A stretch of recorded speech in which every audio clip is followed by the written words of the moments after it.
La médecine de ville, Madame la sénatrice, pardon, ce n'est pas vrai de dire qu'ils n'ont pas eu du tout de masques pendant 3 semaines.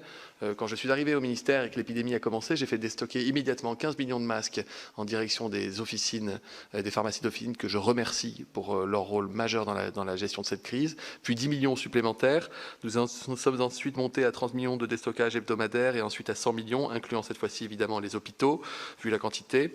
Je ne dis pas que tout le monde a eu assez de masques, Madame la sénatrice. J'ai d'ailleurs suffisamment dit que beaucoup de médecins avaient manqué de masques. Et j'ai même salué les dentistes en introduction tout à l'heure sur le fait qu'ils avaient dû fermer très nombreux leur cabinet. Mais dire qu'on n'en a pas donné aux libéraux n'est pas exact. Pas assez, mais autant qu'on pouvait en donner. Et ensuite, le recours à la médecine de ville a été extrêmement faible. Beaucoup plus faible d'ailleurs que ce qui était attendu. On n'était pas du tout dans une situation grippale où les gens ont très peu consulté, y compris d'ailleurs pour des pathologies hors Covid.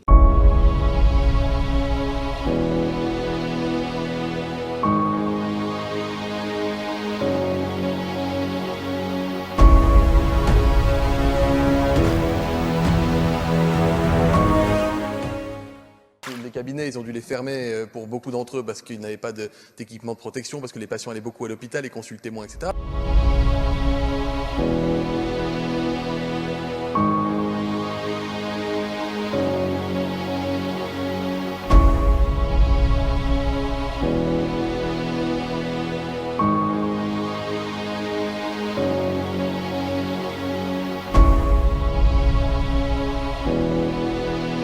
Est-ce qu'il pensait, comme d'autres médecins généralistes, qu'il avait été en quelque sorte abandonné, ne disposant pas de... Ah oui, il était en colère, il était très en colère parce qu'il n'y avait pas de masque.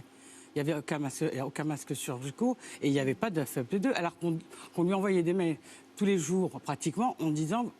Allez chercher, il n'y en avait pas. C'est horrible, c'est un cauchemar.